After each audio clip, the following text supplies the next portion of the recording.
allegations that she'd make the dancers uncomfortable by simulating oral sex on a banana in front of everyone and discussing masturbation. But with this, the suit doesn't say if Lizzo was aware of the behavior. Now, in addition to this, we're also seeing other fallout, with people not involved in the lawsuit standing by these dancers, including one woman who had previously traveled with Lizzo to direct her documentary, saying, "I walked away after 2 weeks. I was treated with such disrespect by her. I witnessed how arrogant, self-centered, and unkind she is." You also had one former dancer writing on her Instagram stories that while she is not part of the suit, the allegations are in line with her experience. We've also seen what appear to be kind of quiet responses, with reports coming out that Beyonce seemingly cut a reference that she usually makes to Lizzo from her performance in Boston last night. Also, regarding fallout, we're seeing a lot of Lizzo's fans taking to comments on her Instagram to express their disappointment. People writing things like, "The fact that you were so outspoken about body image and make all these posts, then you allegedly sexually harassed and body shamed your employees, it's just disgusting. And you made me and other plus-size ladies feel comfortable. You were living your true, authentic self and showing us we can do that too. But you don't think we could or should live authentically because you'd just body shame us too." Extremely disheartening and immensely disappointing. And as far as Lizzo's response to all this right now, as of recording, she has not made one. But obviously, if and when she speaks out, we'll include that in the show. And in the meantime, I just got to pass the question off to you. What are your thoughts with this news? And then, do you remember this absolutely ridiculous human being? Well, the judge just ruled that he is coming back to America. Right, this is Arthur Knight or Nicholas Rossi or Nicholas Oliverdian, whatever of the several options this 35-year-old guy used. And he's wanted by a few different agencies for a few different reasons. The FBI wants him on fraud charges, Rhode Island wants him for failing to register as a sex offender while living there, and Utah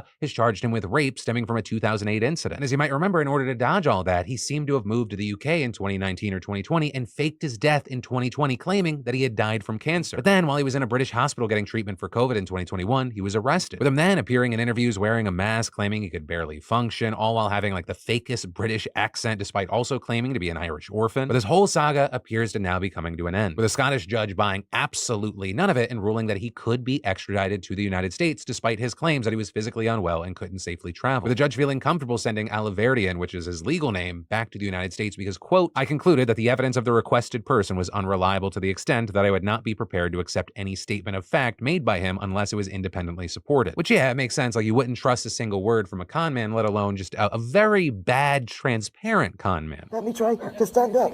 Let me try to stand up. Exactly. And so things not looking great for him, because not only is he going to have to deal with all those other legal troubles, he's probably facing even more charges because he fled and faked his own death. And then we've got a massive eviction crisis on our hands, and that is true generally, but also specifically today, we got to talk about Los Angeles. Because of course, during the pandemic, lawmakers gave tenants a number of protections to prevent them from being evicted, including delaying rent payments. But those protections have since expired, and yesterday officially marked the last day for tenants to pay back any rent that they owed landlords from March of 2020 through September of 2021. So if tenants didn't or don't pay the rent that they owe, they can now be evicted by their landlords. And so with that, you've had many government officials and advocates expressing concerns about this deadline, especially because this is hitting LA as it also faces a historic SAG-AFTRA and WGA strike, with LA Mayor Karen Bass even telling reporters, "I'm very worried about the deadline. I'm concerned that we're going to have another spike in homelessness." Also adding on social media that her office is working to prepare resources for those affected. And again, all of that comes as homelessness has gotten even worse in LA over the last year, with a recent count from the Los Angeles Homeless Services Authority finding that homelessness increased by 9% in Los Angeles County and 10% in the city of Los Angeles over the last year. And even that is just a continuation of the broader trend, right? Since the 2015 estimation, homelessness has increased by 70% in the county and 80% in the city. And y'all, we really don't know how bad things are about to get, as there's already been an increase in eviction filings in LA County, and landlord advocates say that they plan on filing even more once the final debt protections end. And then Taylor Swift has found herself in the midst of an LA scandal. And that's because a number of California politicians do not want her to bring her Eras tour to Los Angeles, with dozens of elected officials signing a letter encouraging her to postpone her tour dates in support of an ongoing hotel workers strike in Southern California. Right, and this is Taylor's performing 6 shows at SoFi Stadium in LA starting tomorrow, going through Wednesday, August 9th, which if it still happens, I will see y'all Wednesday. But you know, those shows, it's not going to just be locals. It brings in people from all over, many of whom are going to be staying at hotels in the area. But this is Unite Here Local 11, a union representing thousands of hotel workers, is striking, with them demanding higher wages and better healthcare after contracts expired at over 60 hotels last month. And so in this letter, you had politicians saying to Taylor Swift, "Your show makes our region's hotels a lot of money. In Los Angeles, hotels are doubling and tripling what they charge because you're coming. The hotels are making more money than ever, but many workers cannot afford to live close to where they work. Some of them even sleep in their cars between shifts. Others are at risk of losing their homes. Speak now, stand with hotel workers, and postpone your concerts." And so for now, we'll have to wait to see if Taylor does anything there, though admittedly, if people saying it feels unlikely. Right? I mean, she's going to be performing for roughly 500,000 people during a run in Los Angeles, and she's become pretty notorious for not canceling shows. Though also at the same time, she's made headlines lately for supporting workers, most recently with her own workers giving $55 million in bonuses to people on her tour staff. half, truck drivers specifically getting $100,000 each. But for now, we'll have to wait and see. And then, America's first religious public school is in trouble, and based off of the comments last time we talked about this, I think a lot of you are like, oh no, who could have seen this coming? Because just a few months ago, we talked about the Oklahoma statewide virtual charter school board just barely approving the nation's first ever religious school to be funded entirely by taxpayer dollars in a slim 3-2 vote, with that school being called St. Isidore of Seville Catholic Virtual School. And it's set to be run by the Roman Catholic Archdiocese of Oklahoma City and the Diocese of Tulsa, with it notably having religion as an integral part of its curriculum. And so after that vote, the school's approval was widely expected to set up a major constitutional battle over taxpayer dollars going to fund religious schools. And we are now officially seeing that come to fruition, with a group of parents, faith leaders, and education activists filing a lawsuit this week to block the opening of St. Isidore. And specifically, the group claiming that if the school is allowed to open, it could be discriminatory against LGBTQ+ students, students with disabilities, and students who are not Catholic. They're also claiming that the school violates both the state constitution and state law, which requires charter schools to be, quote, non-sectarian in their programs, admission policies, employment practices, and all other operations. And a really key thing is we also saw one of the faith leaders who signed onto the lawsuit arguing that the school will actually hurt religious liberty instead of helping it, saying creating a religious public charter school is not religious freedom. Our churches already have the religious freedom to start our own schools if we choose to do so, and parents already have the freedom to send their children to those religious schools. But when we entangle religious schools to the government, we endanger religious freedom for all of us. And so now that this game has officially begun, we're going to have to see how the lawsuit plays out. But what we do know is this is going to be a massively important legal test to determine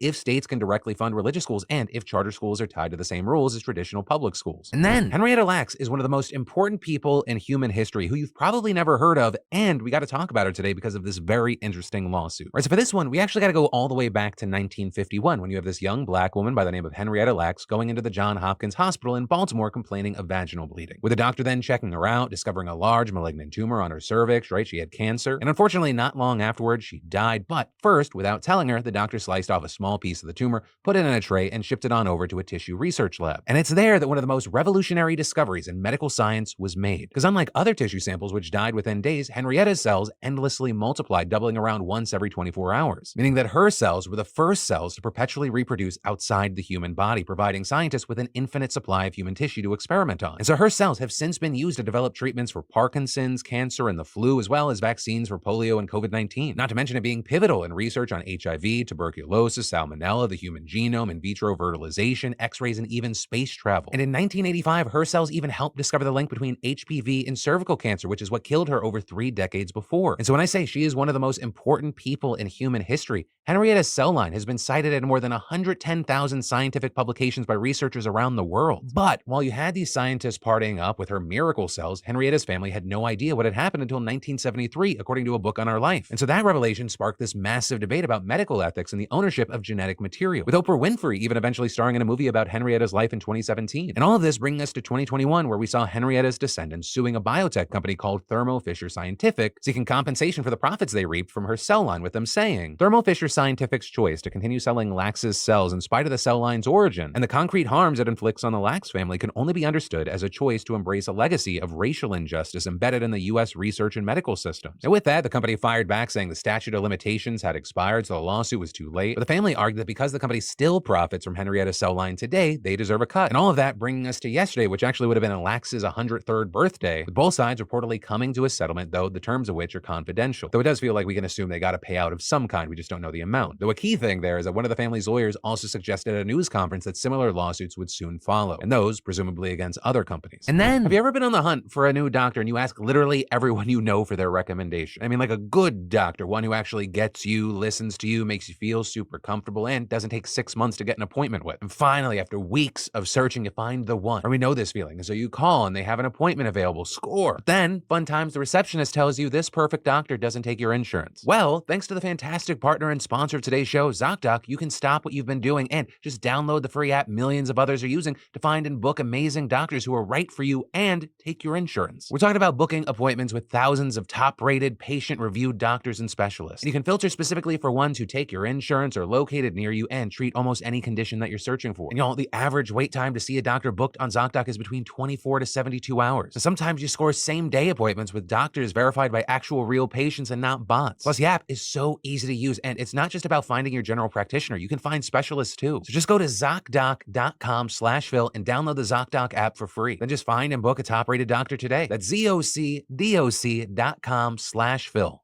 ZocDoc.com/Phil. And then, in huge international news, Belarus is playing with fire right now. There being reports that it's stationing